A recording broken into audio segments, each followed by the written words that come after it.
pour cette introduction très élogieuse et beaucoup trop longue dans le sens sympathique. Mais je suis très, très heureux de trouver ici une étudiante d'Andorre qui est aussi étudiante, qui a été étudiante au Collège d'Europe, Anatoline, et comme j'enseigne depuis une quinzaine d'années au Collège d'Europe, et par ceux qui avaient véritablement le souffle européen à la fin des années 40, lorsque l'idée européenne était en train de naître et de se former. Voilà, je suis très heureux de voir que cette filiation existe jusqu'à Andorre. Il y a d'ailleurs, pour le sujet que je vais aborder, qui est celui du désenchantement démocratique en Europe, vu d'Andorre, c'est intéressant à double point de vue. D'abord, Andorre, par sa taille, c'est ce qui nous rapproche le plus de l'agora athénienne. Presque tout le monde se connaît. Ici, la différence entre les élites et les citoyens, les institutions et la démocratie participative peut être réduite à des proportions assez facilement gérables. Donc, à ce titre-là, je trouve que c'est un bon endroit pour regarder au niveau micro, local, d'un État comme Andorre, la question de la démocratie en Europe. Et puis, à l'inverse, une deuxième raison, quand on voit les sondages, les enquêtes qui ont été faites, entre autres celui de World Value Survey, Andorre est apparemment le seul pays au monde où les habitants s'identifient plus avec le monde qu'avec leur nation. Je ne sais pas si c'est vérifiable, mais en tout cas c'est très intéressant comme observation, et ça nous donne donc alors, après le micro, l'agora Andorre que j'évoquais, il y a l'autre aspect, Andorre et ses habitants comme citoyens du monde avant d'être préoccupés par leurs propres problèmes internes. Donc c'est un bon endroit pour réfléchir à l'état de la démocratie en Europe. On peut bien entendu aborder aussi la question non pas vue d'Andorre, mais dans une perspective globale, internationale. Rassurez-vous, je ne vais pas m'étendre sur le sujet, mais en quelques mots, on peut résumer la situation ainsi. La démocratie progresse ou semble progresser là où on ne l'attendait pas. Par exemple, dans le monde arabe, le printemps arabe en est une illustration. En Birmanie, l'opposition russe qui pour la première fois se réveille, se mobilise contre le régime Poutine, etc., etc. Donc la démocratie progresse là où on ne l'attendait pas. Malheureusement, ça c'est la mauvaise nouvelle, elle régresse là où elle semblait fermement installée et établie, et ça nous ramène au sujet d'aujourd'hui, c'est-à-dire l'Europe. Et je voudrais aborder donc l'Europe est véritablement à l'intersection des deux sujets. C'est à la fois l'Europe en 89 qui a donné une grande impulsion à la démocratie sur le continent, mais bien au-delà, bien sûr, avec la fin de la guerre froide, c'est la possibilité démocratique s'internationaliser. Et puis il y avait l'autre aspect qui est que le désenchantement démocratique ou la crise de la démocratie représentative, comme l'appellent certains de mes collègues à Sciences Po, est véritablement le sujet majeur en Europe aujourd'hui. Alors, je voudrais aborder le sujet en trois points. D'abord, revenir sur le moment démocratique d'après 89, l'Europe retrouvée dans la démocratie. Ensuite, s'interroger sur les causes, les symptômes, mais aussi un certain nombre de réponses possibles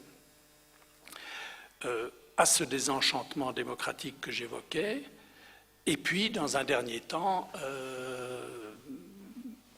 ouvrir quelques pistes sur la possibilité, ou non, ou les limites aussi, d'un fédéralisme européen comme voie d'une démocratie supranationale. Alors, rapidement sur 89. L'impulsion de 89, elle a été véritablement, elle peut être vue comme l'aboutissement de quelque chose que vous avez certainement observé de près, c'est-à-dire de ce qu'on appelait la troisième vague de la démocratisation, qui aurait commencé en Europe du Sud, avec l'Espagne, le Portugal, la Grèce, et qui culmine en 89 en Europe de l'Est avec l'effondrement du système communiste. Donc c'est à la fois le point culminant d'un processus amorcé auparavant ici en Europe du Sud, mais c'est aussi, alors c'est là l'aspect plus troublant ou plus problématique, c'est le moment où s'affirme un certain triomphalisme démocratique, après 89. Vous vous souvenez des thèses de Francis Fukuyama sur la fin de l'histoire, qui ne voulait pas dire, bien sûr, au sens premier que l'histoire s'arrêtait, mais simplement c'était la reprise de la thèse de Hegel. En quelque sorte, il n'y aurait pas d'alternative plausible à la démocratie libérale et au marché. C'était ça qu'il voulait essentiellement dire. Donc, la démocratie libérale n'a pas d'alternative. Deuxièmement, l'expérience est-européenne montre qu'une opposition persévérante, bien organisée, soutenue par les démocraties occidentales, peut, le moment venu,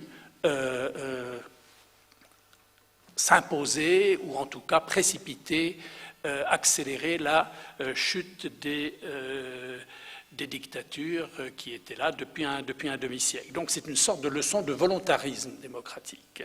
Et puis il y avait un troisième élément, c'est l'idée que les transitions démocratiques est-européennes ont été interprétées par certains comme la preuve que, bon, puisque tout le monde veut la démocratie, il y a un certain nombre de recettes que l'on peut transférer. Il ne faut pas chercher à faire de l'innovation, à chercher des choses compliquées et donc de s'interroger comment convertir, par exemple, l'héritage de la dissidence dans la nouvelle démocratie en train de se construire, qui était quand même l'attente de beaucoup de gens en Europe à l'époque.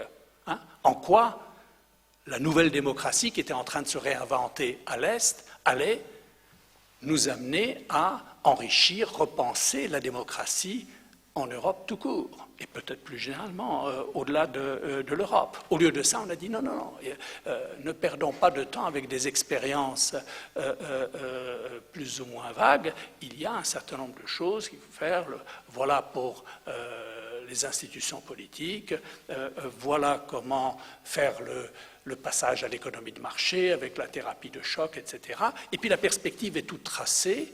Ne vous posez pas de questions trop longtemps sur l'orientation de politique étrangère, puisque le but est tout tracé pour tout le monde. C'est en gros rejoindre l'Union européenne et rejoindre l'OTAN, hein, l'ancrage occidental des nouvelles démocraties. C'est ça la garantie de votre avenir démocratique. Donc en quelque sorte, cette idée qu'il ne faut pas perdre de temps avec des expériences, mais qui peuvent être enrichissantes, parce que l'expérience de la réflexion démocratique qui a mené les dissidents à 89, hein, quand on essaye de penser la résistance au totalitarisme et créer des espaces de démocratie dans un système comme ça, on s'interroge sur les ressorts les plus profonds de l'engagement civique. Si vous dites non, tout ça, c'est une perte de temps parce qu'il y a des recettes éprouvées, c'est le troisième élément. Vous êtes dans le triomphalisme d'une part, dans le volontarisme d'autre part, et puis troisièmement, dans l'idée qu'on peut avoir quelque chose, Octavio Paz a appelé ça la démocratie instantanée, un peu comme le café instantané, vous avez la démocratie instantanée. Il y aurait un certain nombre de recettes, et on sait où ce genre de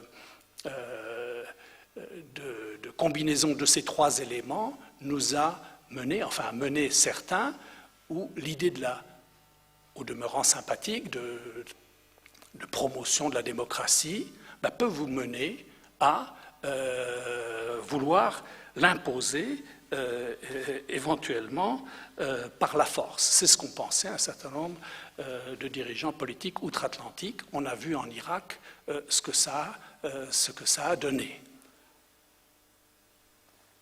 Alors, les Européens, dans leur grande sagesse, enfin la plupart d'entre eux, ont évité ce genre d'approche. L'Europe n'a pas de doctrine de promotion de la démocratie, elle n'agite pas le drapeau de la promotion de la démocratie ou quelque chose comme ça, elle n'a pas de mission à accomplir.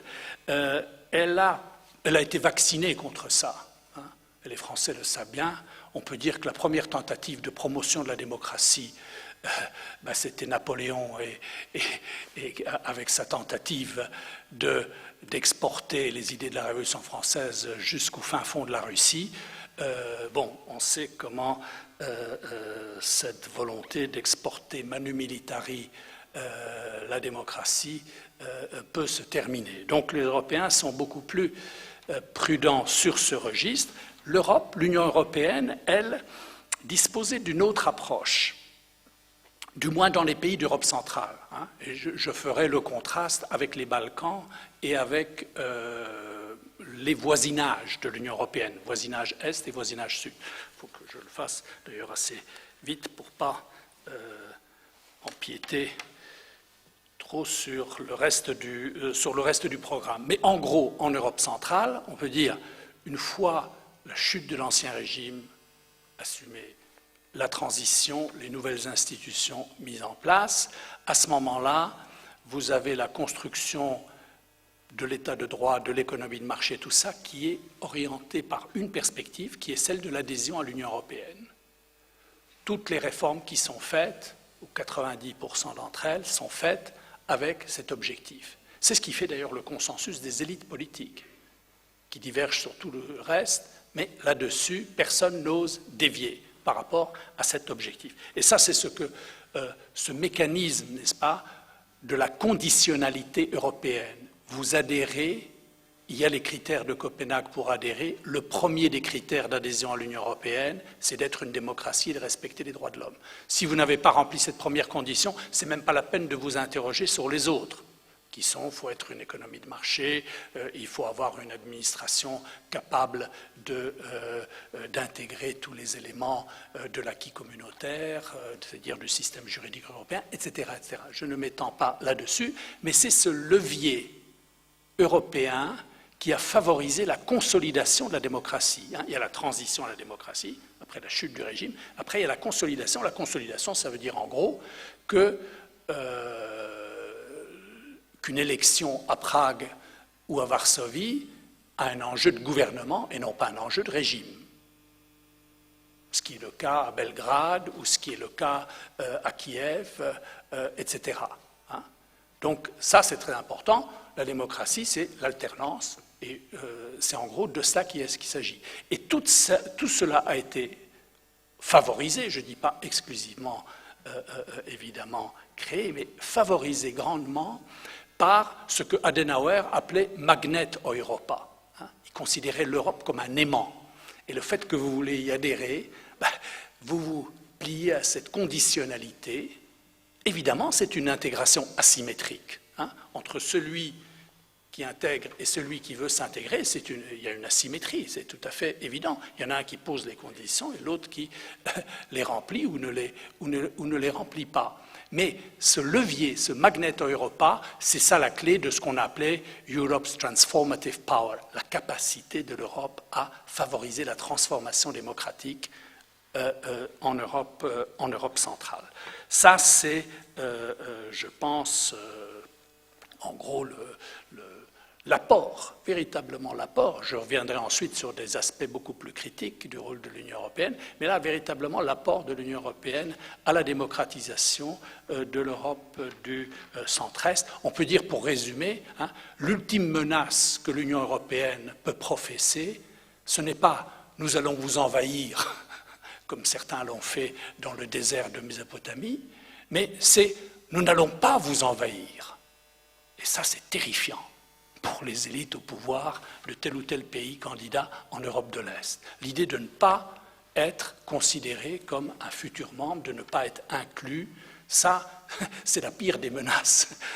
C'est l'arme de dissuasion de l'Union européenne.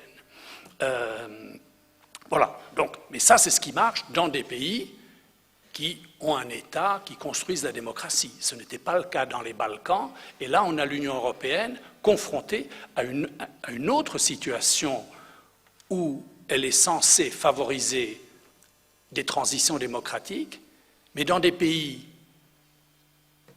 qui sont en guerre ou qui sortent de la guerre, comme dans l'ancienne Yougoslavie, et des pays qui sont dans une phase de redéfinition de leurs frontières et de la construction de leurs États-nations. Comment allez-vous créer un État de droit si vous ne savez pas quel État vous construisez? Donc, vous êtes là confronté à travers, dans certains cas, des protectorats explicites, puisque en Bosnie, c'est au lendemain d'une intervention militaire qu'un protectorat européanisé est installé. Au Kosovo, là aussi, au lendemain d'une intervention militaire, vous avez un protectorat sous l'égide des Nations Unies, mais qui est un protectorat européanisé. Il est entièrement géré par les Européens, financé par les Européens, etc. Et il a pour vocation, bien sûr, à terme, de mener à l'intégration européenne. Parce qu'un protectorat, bon, première question, est-ce qu'un protectorat peut favoriser la démocratie? Un protectorat peut empêcher la guerre. C'est ce qu'on a fait, intervention, vous créez Dayton, vous créez une constitution, mais c'est une constitution faite pour séparer les belligérants. Il y a une entité Republika Srpska, il y a la Fédération croato-musulmane, vous créez un millefeuille institutionnel d'une complexité inouïe, qui a essentiellement pour objectif de les séparer. Mais la démocratie, c'est de pouvoir les intégrer. Là, c'est déjà beaucoup plus difficile, c'est pour ça que vous avez le haut représentant et vous avez une espèce de méthode très intrusive sous certains Paddy Ashdown, qui était le haut représentant européen. Bon, il a carrément chassé du Parlement quelques 70 députés serbes. Bien sûr, c'était des nationalistes, bien sûr, ils sabotaient tous les efforts de la communauté internationale pour la réconciliation et pour la construction d'institutions communes. Est-ce que je parle trop vite, peut-être? Non.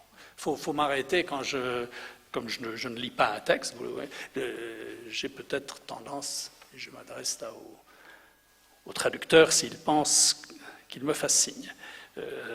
Bref, nous sommes là dans une situation tout à fait sans précédent pour l'Union européenne. Elle est projetée dans les Balkans, dans le rôle d'aider à la fois à la construction d'états de droit et de la démocratie, alors que par définition, si vous vous octroyez le pouvoir de chasser des députés du Parlement, de mettre un veto à certaines lois, etc., par définition, ça peut avoir disons, des justifications de sécurité ou de toutes sortes de bonnes justifications, entre guillemets, mais ce ne sont certainement pas des justifications démocratiques. De deux choses l'une, soit vous laissez ces députés se faire élire au suffrage universel, ben alors à ce moment-là, il faut accepter que des nationalistes soient élus. Ou alors vous dites non, ce pays n'est pas prêt pour la démocratie, et nous le mettons sous protectorat et nous attendons que les choses soient mises en place. On a voulu faire des élections tout de suite. Pourquoi? Ben parce que nous sommes très complexés par rapport à l'idée d'une intervention militaire et de l'imposition d'un protectorat. Donc on veut tout de suite avoir la légitimité démocratique. Comment faire? Tout de suite faire des élections. Qui gagne les élections? Ben, les nationalistes qui ont fait la guerre, bien sûr. Et ensuite on est là avec les nationalistes qui ont fait la guerre, qui ont une nouvelle légitimité et qui bloquent toute la politique de l'Europe. Voilà, en gros. Et 17 ans après, ou 18 ans après, on est toujours au même point. On n'a pas avancé. Donc, première question, peut-on construire la démocratie sous protectorat européen? Première question. Deuxième question, peut-on construire la démocratie dans des entités territoriales qui ne connaissent pas exactement leurs limites? Autrement dit, qui sont des États en gestation, ce sont des États inachevés. Tous, quasiment. La Bosnie, mais aussi le Kosovo, et par définition, puisqu'ils ont des frontières communes avec la Serbie, donc la Serbie, qui ne reconnaît pas le Kosovo, donc il y a un point d'interrogation sur les frontières. Bref, il ne faut pas que je parle trop des Balkans, parce que c'est un de mes sujets de prédilection, mais en gros, l'Union européenne est confrontée là à la question, là aussi sans précédent, elle est impliquée directement dans la construction des États-nations dans les Balkans, c'est elle qui gère le processus de construction de ces États-nations, alors que nous avons tous appris que l'Union européenne avait pour vocation principale de relativiser l'importance des États-nations. Donc là, on est dans une contradiction. Et elle construit des États-nations dont la vocation future est d'adhérer à l'Union européenne. Parce que, bien entendu, un protectorat n'a de justification, bon, s'il a un mandat des Nations Unies, que s'il œuvre dès le premier jour à sa propre disparition. Sinon, c'est du néocolonialisme. Donc, besoin de légitimité démocratique, mais aussi besoin de sortie du protectorat. Quelle est la sortie du protectorat? La seule sortie du protectorat, c'est l'entrée dans l'Union européenne. Mais évidemment, l'entrée dans l'Union européenne de qui? Ben, les sujets sont en train d'être identifiés. Le Kosovo, c'est pas vieux, c'est 2 ans. Bon. Donc, vous êtes en train de créer les entités qui sont les futurs membres de l'Union européenne. Normalement, l'adhésion à l'Union européenne, en Europe centrale, un État existe, il veut adhérer à l'Union européenne, des négociations s'engagent, il y a les 100 000 pages de l'acquis communautaire, les 31 chapitres, tout ce que vous connaissez, et la conditionnalité démocratique que j'évoquais s'applique. Dans les Balkans, l'Union européenne n'a pas l'interlocuteur. Elle est en train de créer son futur interlocuteur. Elle est en train de créer l'entité qui va adhérer à l'Union européenne. Donc, ça, c'est quelque chose où l'Union européenne crée le cadre dans lequel doit s'effectuer la transition à la démocratie dans les Balkans. Donc, deuxième contribution de l'Union européenne, mais sous un mode complètement différent ou très différent de ce dont j'ai parlé pour l'Europe centrale.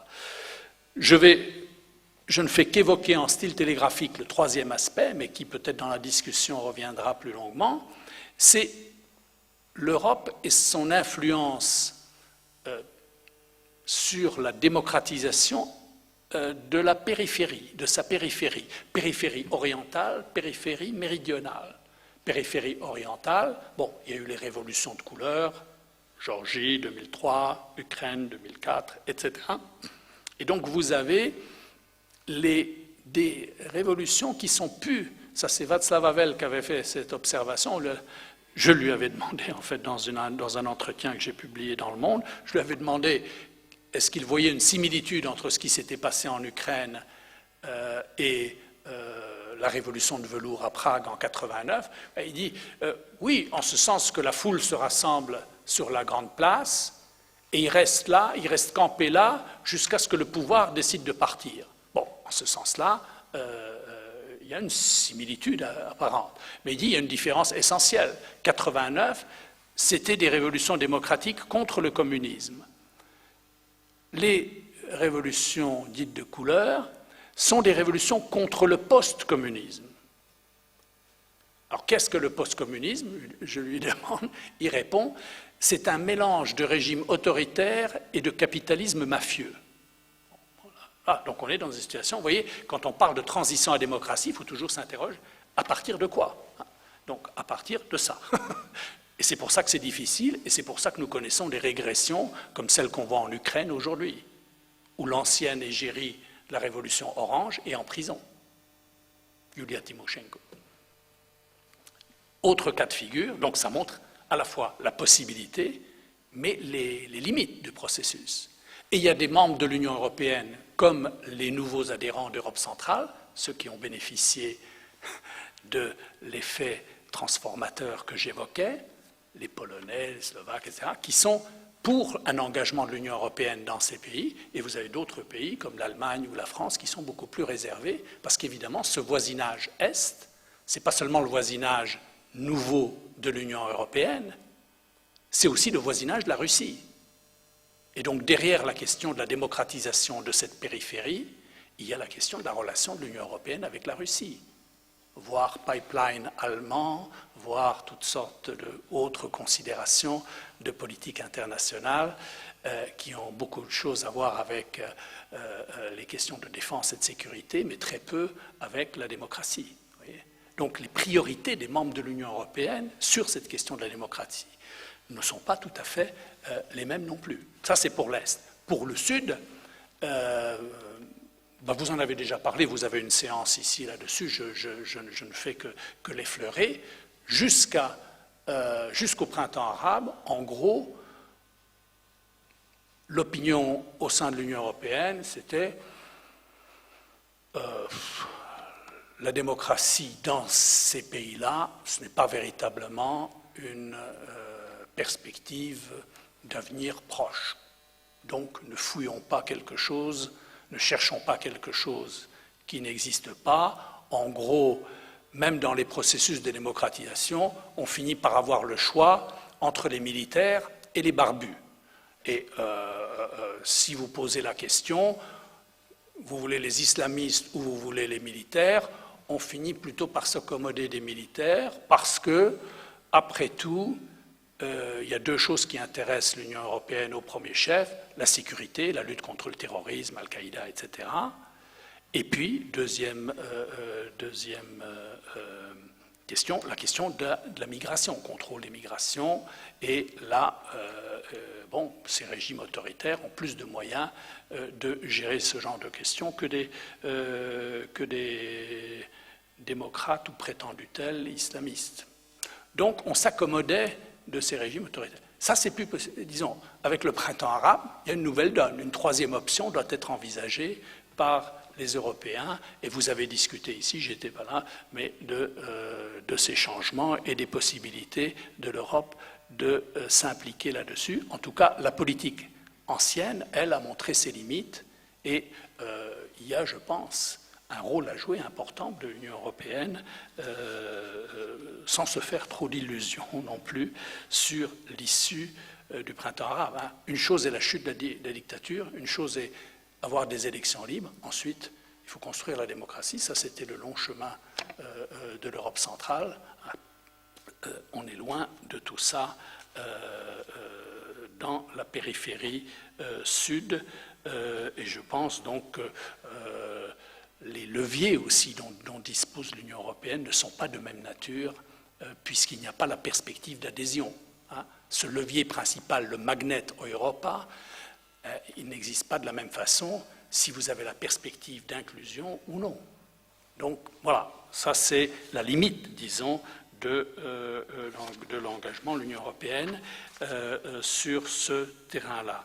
Donc, j'ai essayé de dire là comment l'Union européenne, comment les Européens ont contribué de façon très importante à la fois à la démocratisation de l'Europe centrale, des Balkans, avec les réserves, etc., et avec peut-être plus de difficultés dans les voisinages, mais là c'est une tâche de longue haleine, et d'une certaine façon on pourrait dire que c'est la possibilité d'élargissement de l'Union européenne, c'est-à-dire d'adhésion de nouvelles démocraties à l'Union européenne, qui obligeait l'Union européenne à se définir comme une entité démocratique de façon explicite.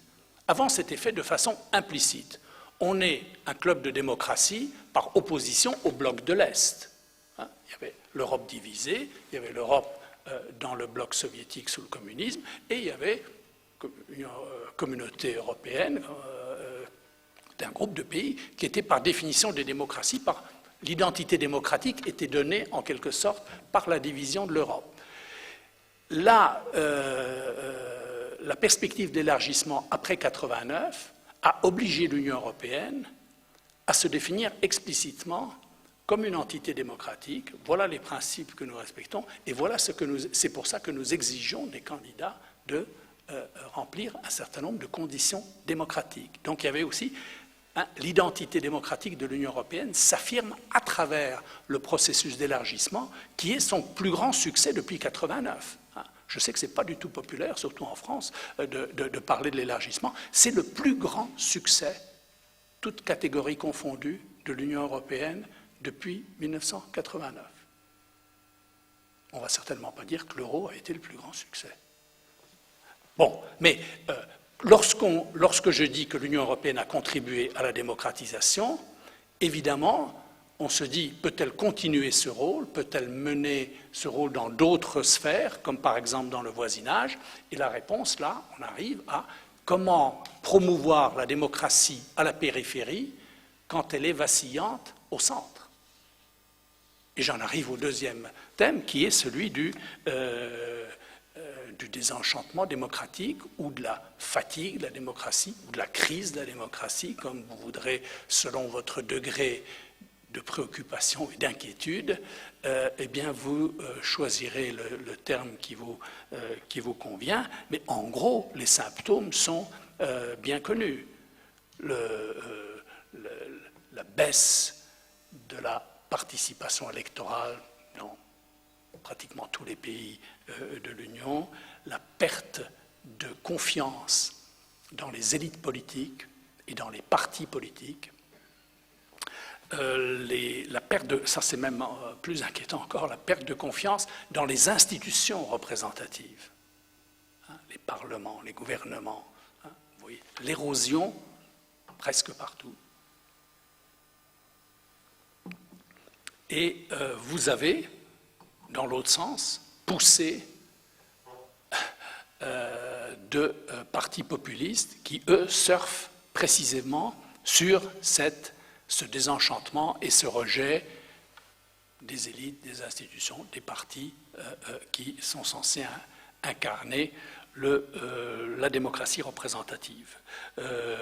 Donc l'Europe, elle, l'Union européenne, elle est à la fois victime de cela et partie prenante. Victime au sens qu'elle est la cible des attaques populistes, elle est considérée comme la cause, mais elle est aussi une des causes. Et bien entendu, c'est un argument que l'on retrouve chez un certain nombre d'auteurs qui s'interrogent sur les causes de cette crise démocratique en Europe. Je ne peux pas citer tous les auteurs, mais par exemple, si vous prenez Marcel Gauchet, qui a justement employé ce terme de désenchantement démocratique, vous avez là l'idée que ce que représente l'Union européenne, c'est une variante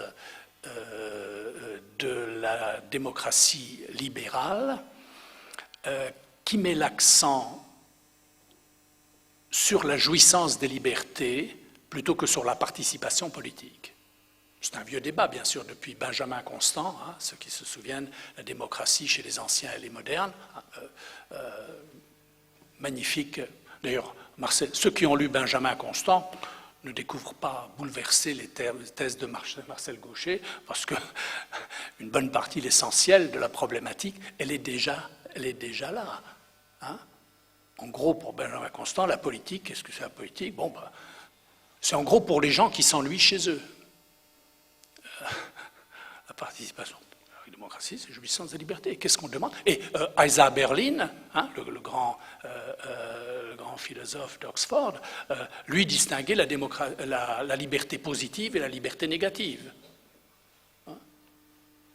la liberté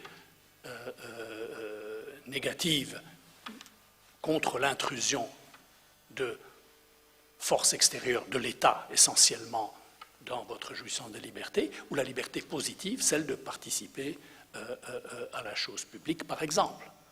Et donc c'est un très vieux débat, mais en gros, l'argument de gens comme Marcel Gauchet, c'est que l'Europe aggrave cela, accentue cela. Et elle l'accentue essentiellement parce que c'est une Europe qui s'est construite par le droit et par le marché. L'économie et le droit, mais aux dépens de la politique. Où est la politique européenne? Et donc, cette idée que l'on vide la politique de sa substance par l'économie et le droit, donc ça, c'est évidemment un argument important. Le mot gouvernance a remplacé le mot gouvernement. Et ça, c'est le glissement sémantique, n'est-ce pas, qui est évidemment lourd de conséquences pour la démocratie, pour la définition de la démocratie. Soit vous êtes simplement dans la définition de la démocratie libérale, c'est-à-dire vous voulez l'état de droit, la séparation des pouvoirs et la jouissance des libertés, et à ce moment-là, vous pouvez vous contacter. Si vous avez une vision plus exigeante de la démocratie, ben à ce moment-là, vous pouvez considérer l'Europe comme un des facteurs de cette crise démocratique que nous connaissons. Pierre Rosanvallon, lui, met l'accent sur la dimension sociale et sociétale, c'est la question de l'égalité qui est au cœur de sa réflexion, la désagrégation du lien social, et cela amène dans sa réflexion à parler de ce qu'il appelle une démocratie de la défiance. Donc ce que j'indiquais comme un phénomène inquiétant, qui est l'absence de confiance dans les institutions, les élites, etc., peut avoir chez lui aussi un aspect positif. La démocratie de la défiance a un volet positif, que l'on pourrait dire en gros la réaction critique de la société, ça peut être la mobilisation de la société civile ou d'organisations indépendantes de la société civile, mais ça a aussi un volet inquiétant ou dangereux pour la démocratie qui est le volet populiste. Donc il y a cette double interrogation sur à la fois la crise, la démocratie, son substrat social en quelque sorte, et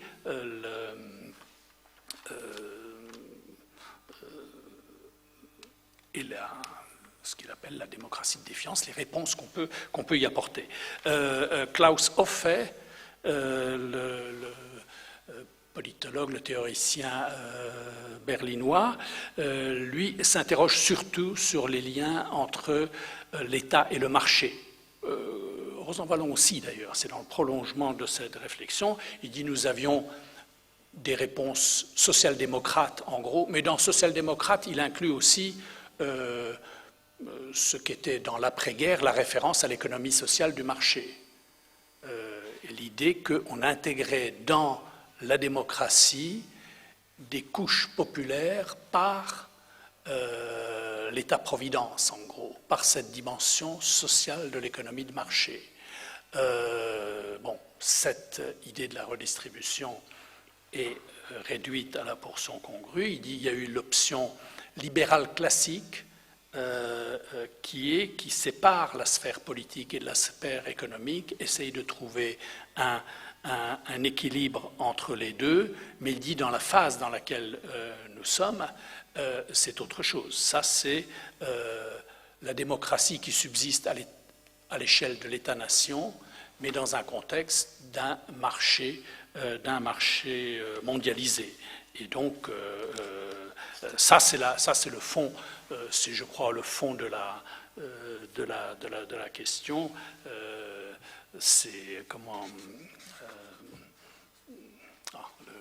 l'éditorialiste du New York Times, Tom Friedman, qui disait oui, la mondialisation c'est une excellente chose. Il a écrit son livre The World is Flat et il a cette formule Your economy grows, your politics shrinks. Et il a cette formule et il parle de golden straitjacket. Il dit la marge de manœuvre des gouvernements, ils ne peuvent plus faire n'importe quoi du coup. Donc c'est une bonne chose, ils ne peuvent plus faire n'importe quoi, ils ne peuvent pas dépenser n'importe comment, et c'est ce qu'il appelle Golden Straitjacket. Donc évidemment vous êtes un peu serré, mais c'est doré puisque c'est pour la bonne cause d'une politique responsable. Et il finit par dire, oui mais le choix politique évidemment se restreint. Votre choix politique, c'est un choix entre Coca et Pepsi. Donc c'est assez brutal comme formulation, mais évidemment beaucoup reconnaîtront, et au fond l'argument de Klaus Hofe est plus élaboré, plus science politique, etc. Mais la brutalité du journaliste parfois a du bon. Il vous dit ouvertement, voilà, your economy grows and your politics shrinks. Évidemment la question ensuite vient, what if your economy does not grow? Et c'est ce qui nous amène évidemment à la crise et à la crise actuelle, parce que ce système qu'il appelle gagnant-gagnant, au fond, on est tous gagnants dans cette affaire. Oui, on est un peu plus à l'étroit dans notre straitjacket, j'allais presque appeler ça une camisole de force.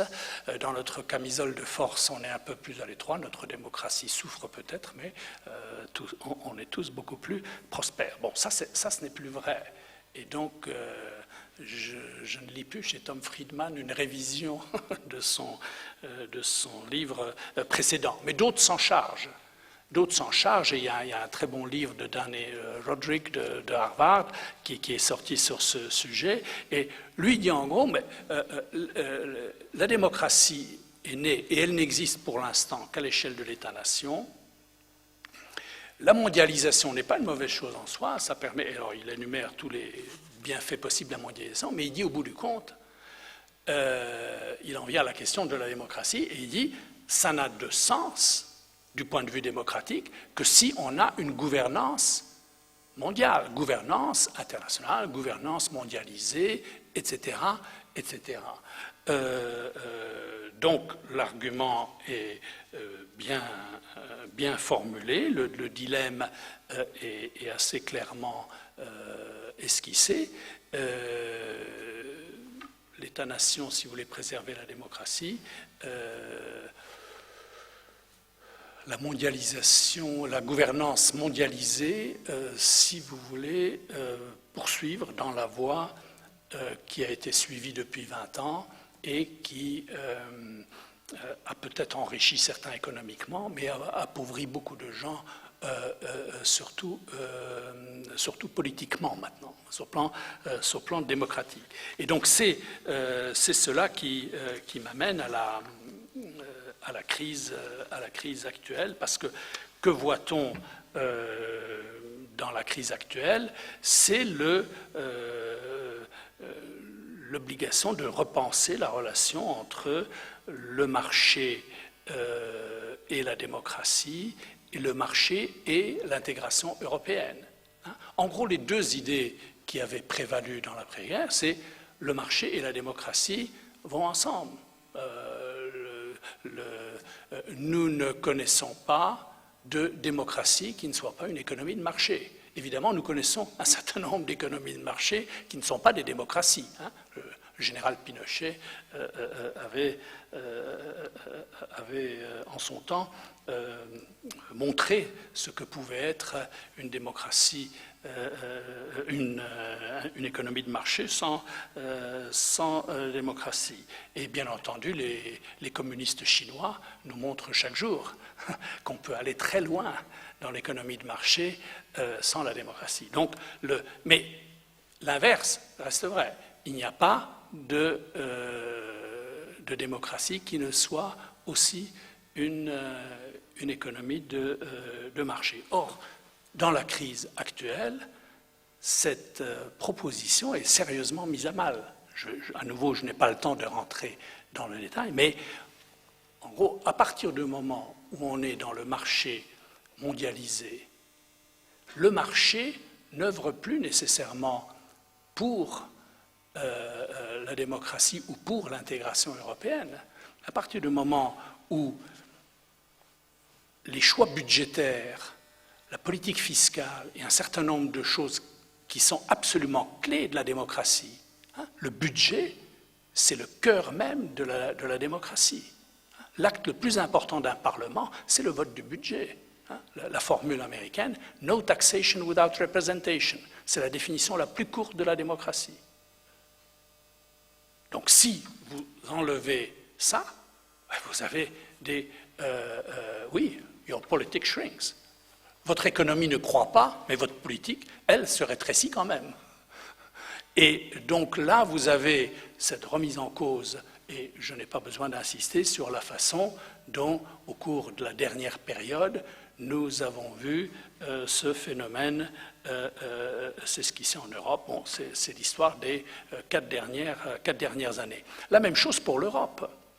On croyait que la construction européenne avait un but idéaliste, mais avait choisi comme moyen le marché. Ça s'appelait le marché commun, d'ailleurs, initialement. On a fait le marché commun, puis le marché unique, la monnaie unique, et maintenant nous sommes là, l'Europe, l'euro, face au marché. Et les marchés jouent les uns contre les autres. Ce qu'on appelle le spread, c'est-à-dire le taux d'intérêt des obligations d'un État X contre un État Y, lorsqu'il devient trop fort, là, les marchés tirent dans le sens de la désintégration, ouvertement. C'est plus le marché renforce l'intégration européenne, en pensant marché commun, marché unique, toujours l'idée que plus de marché ira vers plus d'intégration. Maintenant, ce n'est plus le cas. Le marché vous pousse vers la désintégration de l'Union européenne. Donc, la question de la démocratie et de l'Union européenne, directement remise en cause, et on va vers ce que Colin Crouch l'avait dit avant lui dans un livre, sur ce qu'il appelle le capitalisme post-démocratique. Voilà. Donc c'est un système où on est dans la post-démocratie, puisque, alors c'est ça la nouveauté de la situation, si j'ose dire, c'est que face à cette crise, où les États-nations ne peuvent plus, mais l'Europe ne peut pas encore, vous êtes face à 2 pressions. Celle des marchés qui, en gros, produit une réaction technocratique, une réponse technocratique, qui remplace Papandréou après son projet de référendum avorté, un monsieur tout à fait respectable, mais qui vient de la Banque centrale européenne, qui remplace Berlusconi, très heureux qu'il soit parti, un économiste, ancien commissaire européen, ancien de la banque, tout à fait éminent, tout à fait respectable, et je ne me prononce pas là sur ce qu'il fait, mais en gros, sans mandat démocratique. Donc là, les marchés imposent la technocratie, une solution technocratique, puisqu'il n'y a plus de choix. La formule de Tom Friedman, les technocrates sont les mieux à même de savoir ce qui est la bonne médecine. Et on verra pour la légitimité démocratique plus tard. L'autre réaction face à la crise, c'est le populisme. C'est les réponses simples à des questions compliquées. Et surtout, la réaction contre l'idée que j'évoquais à l'instant, qu'il n'y a plus de choix politique. Donc ce que représente l'Union européenne, à leurs yeux, c'est policy without politics. Vous avez policy, vous avez un consensus sur les politiques, il n'y a plus de choix. La policy, elle est là. Il faut le faire, il faut faire telle mesure, tous nous devons faire telle et telle mesure. Donc les choix de policy, elle est formulée, mais il n'y a plus de politics, puisqu'il n'y a plus de contestation possible, ou aux marges seulement. Et en Italie, avec Monti, oui, fini la contestation, au moins provisoirement, bien entendu. Donc vous avez ces 2 choses qui se renforcent mutuellement, la réponse technocratique et la réponse populiste.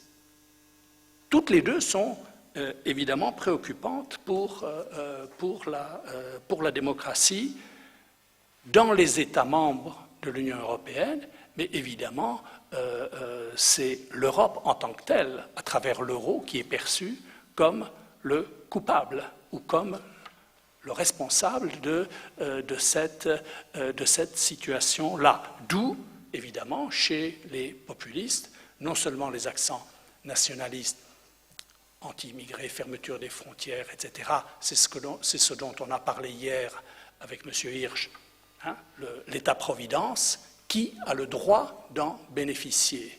Hein, en anglais, c'est entitlement. Hein, qui a le droit? Bon, qui est le citoyen qui a le droit de bénéficier de l'État-providence? Et l'argument d'un certain nombre d'économistes, d'ailleurs, à l'ESINA, à Harvard, etc., c'est « vous ne pourrez pas, ça va faire exploser votre État-providence ». Ce n'est pas seulement des gens d'extrême droite qui ont ce fantasme. Évidemment, ils poussent dans ce sens-là. Mais en gros, vous ne pouvez pas, comme disait Michel Rocard, accueillir toute la misère du monde. Votre État-providence, vos finances ne le soutiendront pas. Ça, c'est une ligne, un type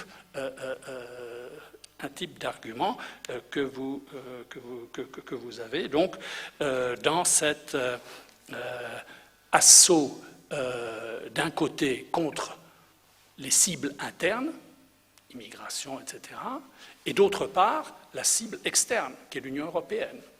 Et vous avez, selon les cas, un dosage plus ou moins équilibré entre ces deux dimensions.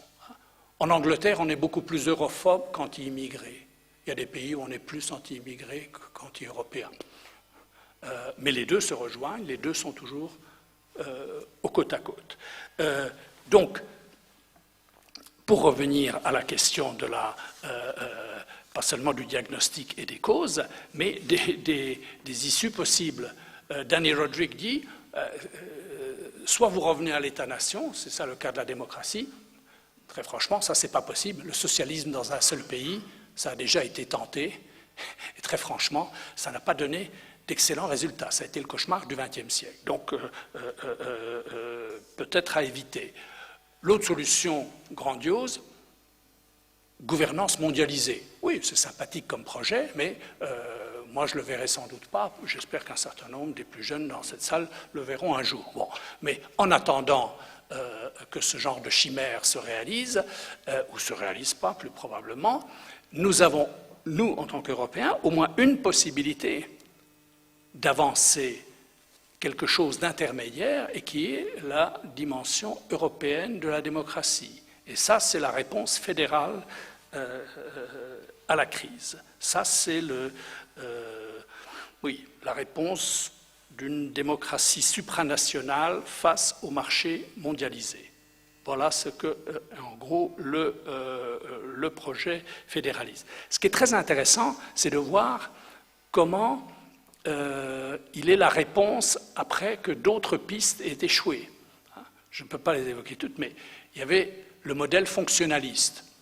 Une chose entraîne toujours l'autre. Donc on fait le marché commun, ça vous amène au marché unique. Vous avez le marché unique, ça vous amène à la monnaie unique. Vous avez la monnaie unique, ça va mener à ceci ou à cela. Non, on est avec la monnaie unique, on n'a pas de politique commune et on est étranglé par les marchés. Bon.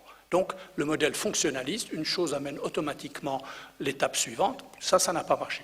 Vous avez l'autre méthode qui était la méthode institutionnaliste. Il n'y a pas de problème humain qu'une réforme de la Constitution européenne ne saurait résoudre. Bon, ça, c'est une proposition que les juristes adorent sans doute, mais qui est un échec patent, pas seulement parce que le projet constitutionnel a échoué, j'en ai parlé l'autre soir, donc je ne reviens pas sur ce que j'ai dit, sur l'absurdité de ce texte de plusieurs milliers de pages que personne n'avait lu et que tout le monde a rejeté, mais nous avons donc passé quoi, 15 ans, pratiquement non-stop depuis Maastricht, 92, depuis le traité de Maastricht. C'était pas ratifié qu'on était dans le traité d'Amsterdam. On n'avait pas ratifié Amsterdam qu'on était dans la préparation du traité de Nice. Nice n'était pas ratifié que déjà on convoquait la Convention. La Convention avait à peine accouché d'une constitution qui a échoué au référendum qu'on nous proposait déjà le traité de Lisbonne. Bon, je suis non plus. Et là, nous sommes, en ce moment, à cause de la crise, soudain propulsés devant la fédéralisme. Et j'emploie délibérément ce mot, parce que certains leaders politiques l'emploient aussi, c'était un mot qui était devenu imprononçable. Hein? Les pères fondateurs étaient fédéralistes. Alors ils le disaient entre eux quand ils avaient mais on avançait, j'allais dire, c'est du fédéralisme rampant. On avançait masqué, le fédéralisme, on avançait masqué, on avançait, on appelait la méthode fonctionnaliste, on avançait, on allait vers le but fédéral, mais il ne fallait surtout pas le dire. Bon. Ensuite, il y a la crise qui arrive, Sarkozy et Merkel, qui tous les deux sont des antifédéralistes, absolument antifédéralistes, ils sont contre la méthode communautaire, ils sont pour l'intergouvernemental à fond, etc., mais qui deviennent, malgré eux, n'est-ce pas, qui deviennent des fédéralistes par inadvertance. Chaque fois qu'ils proposent une réponse ad hoc à tel ou tel développement de la crise, ils vont dans le sens d'une caisse commune, de tel fonds commun, d'un plan de sauvetage commun, etc. Et donc, on fait du fédéralisme comme M. Jourdain faisait de la prose. Donc ça, c'est le fédéralisme par inadvertance. Là, maintenant, ça ne suffit plus. Nous sommes devant la question ouvertement posée, donc la solidarité. Vous devez avoir un regard, une concertation budgétaire et fiscale des pays membres de l'euro.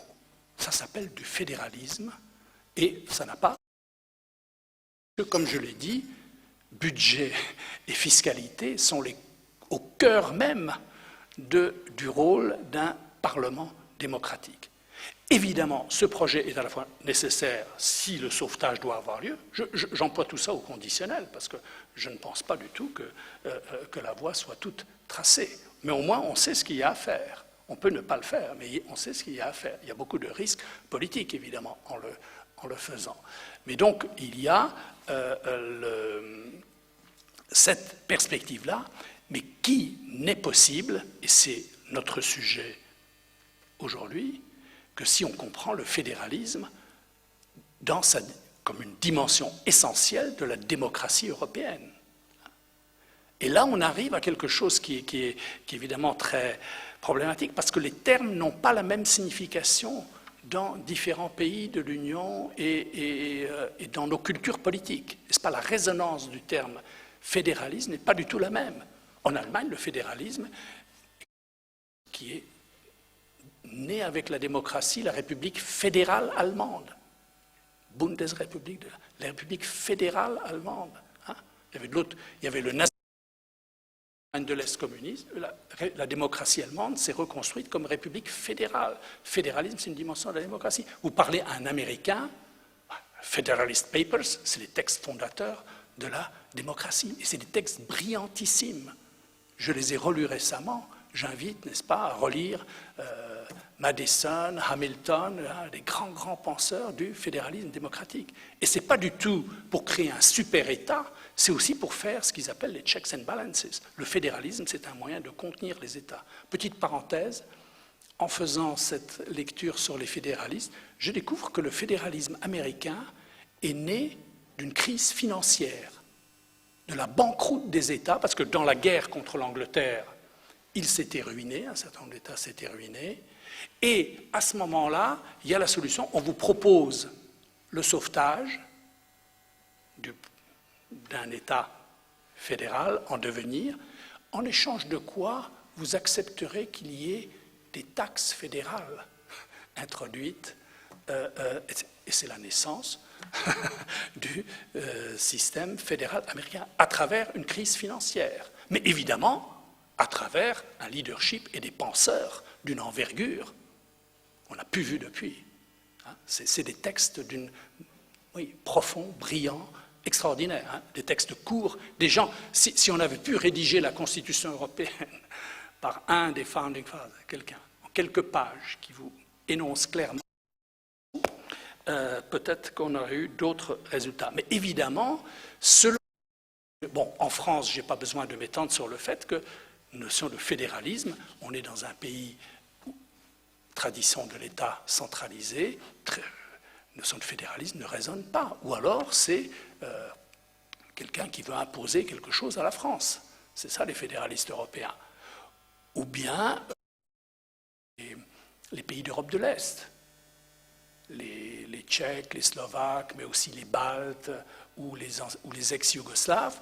Pour eux, fédération, c'est un héritage du communisme. Et c'est quelque chose qui a échoué.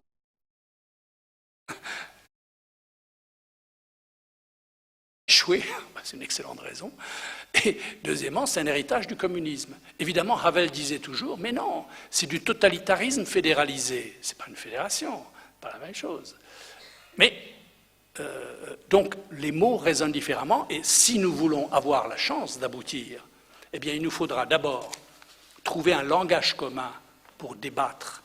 La délibération sera absolument essentielle, et aussi penser le système. Václav Havel avait proposé une deuxième chambre du Parlement européen qui serait composée de représentants des parlements nationaux, donc directement le lien direct avec les parlements nationaux. Et vous voulez discuter du budget de nos pays, mais ça sera fait par les représentants, par les présidents des commissions des finances ou des commissions du budget des parlements de l'Union européenne. Donc l'idée de faire l'interconnexion entre la démocratie nationale, de l'État-nation, et la démocratie européenne. Bref, je ne peux pas, le temps presse, poursuivre sur ce thème, mais ça c'est l'issue par le haut, la sortie par le haut, par le fédéralisme démocratique de la crise actuelle, qui est la crise économique et financière, mais qui est aussi la crise de la démocratie.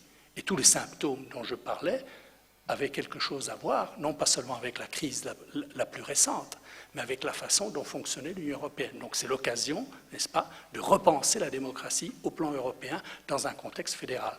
J'ajoute que je ne pense nullement cette voie tracée la plus probable ou la plus... Je la considère comme nécessaire, mais elle n'est pas forcément la plus probable. Donc, pour conclure, je dirais juste deux mots. Je dirais, voilà où nous en sommes. Nous en sommes dans une situation où nous avons, oui, en 89, l'Europe avec les retrouvailles démocratiques, Est et Ouest, et aujourd'hui, l'Europe est réunifiée dans la crise de la démocratie. Car les symptômes dont je parlais, ils sont partagés à l'Est comme à l'Ouest, avec des accents plus graves dans tel ou tel pays, mais en gros, la crise de la démocratie, elle est partagée dans toute l'Europe. Et alors vous pouvez avoir deux réponses à cela.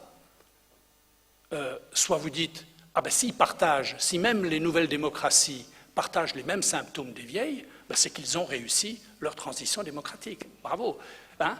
Comment reconnaît-on une démocratie qui n'est plus une jeune démocratie? Ben, si elle souffre des mêmes maux que les vieilles démocraties. Bon, ça c'est une façon de faire de nécessité vertu. Ou alors on peut avoir le regard beaucoup plus inquiet sur une Europe minée par non plus seulement le désenchantement démocratique, mais qui pourrait être une véritable crise de défiance vis-à-vis des institutions démocratiques, montée des nationalismes, des populismes, de l'intolérance, bref, toutes les choses qui se retourneraient ou qui se retournent déjà contre le projet même de la construction européenne. Donc l'enjeu démocratique, c'est l'enjeu de la construction européenne elle-même.